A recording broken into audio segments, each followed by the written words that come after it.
Dieu dit clairement que vous n'êtes pas fait pour être seul, vous êtes fait pour vivre dans une église en tant que membre.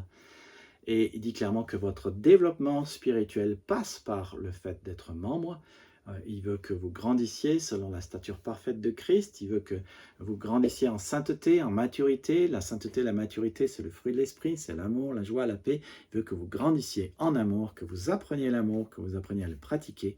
Et ça, c'est être membre, être un contributeur par l'amour. Cela implique, numéro un engagement vis-à-vis de votre Église, un engagement de membre, choisir d'appartenir. Numéro 2, cela implique de partager ce que vous avez, parce que vous avez tellement de choses avec les autres, et pourtant ce que vous avez est unique, et ça implique avoir un partenariat avec les autres, et puis ça implique aussi et surtout, tout simplement, de comprendre que l'Église est une grande famille. Alors je veux juste terminer cette vidéo, désolé, hein, je n'ai pas toujours tout en tête, super. Juste pour dire que quand vous mourrez, vous n'êtes pas en train de dire à ceux qui sont là autour de vous, sur votre lit d'hôpital, tiens, tu voudrais m'apporter s'il te plaît mon diplôme ou les pièces d'or que j'ai cachées dans la bibliothèque ou tu voudrais m'amener mes inventions que je puisse les contempler et me dire, non, en général vous dites cherchez ma femme, cherchez mes fils, cherchez mon ami, cherchez mes compagnons de service, parce que ce sont les relations qui comptent, c'est l'amour qui compte et c'est l'amour qui reste.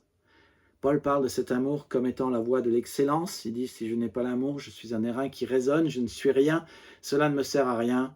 Mais ces trois choses qui demeurent, c'est la plus grande de ces choses, c'est l'amour, rechercher l'amour. Et j'espère que vous saisirez toutes les occasions qui se présentent à vous pour vivre cet amour. Est-ce que vous avez un service concret, pratique, et vous êtes un contributeur par amour, et vous œuvrez, et vous travaillez dans l'Église chaque semaine pour faire en sorte que l'Église ait tout ce qu'il faut?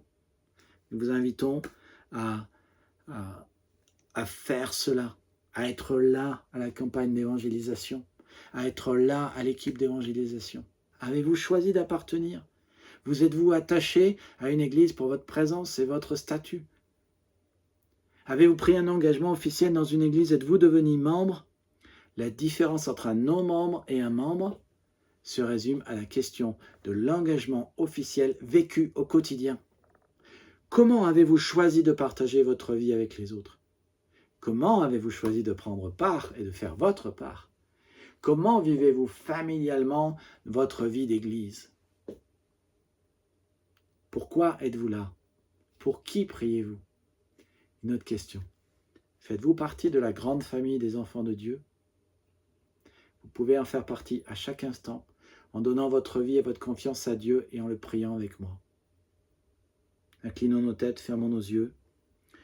Il vous suffit de répéter ces phrases dans votre cœur. Merci Seigneur de ce que je n'ai pas été créé pour vivre seul, je veux faire partie de ta famille.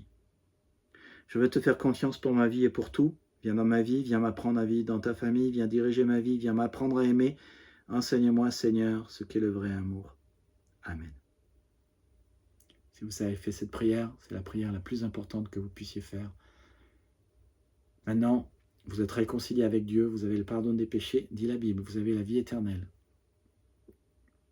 Mais nourrissez votre relation. Chaque jour, prenez l'Écriture. Commencez par exemple avec l'évangile de Marc, de Luc, de Jean. Prenez un paragraphe. Posez-vous la question, qu'est-ce que j'apprends sur Dieu? Qu'est-ce que j'apprends sur les hommes? Qu'est-ce que j'apprends sur les choses à faire et pas faire? Puis, allez dans une église, demandez à être baptisé, demandez à être membre. C'est le début d'une grande aventure avec Jésus-Christ. Que Dieu vous bénisse. Si vous avez fait cette prière, envoyez-moi un email s'il vous plaît à unenouvelle-église@gmail.com, sans accent, sans espace, unenouvelle-église@gmail.com et dites, Nicolas, j'ai fait cette prière et maintenant je crois en Jésus. Que Dieu vous bénisse et à bientôt.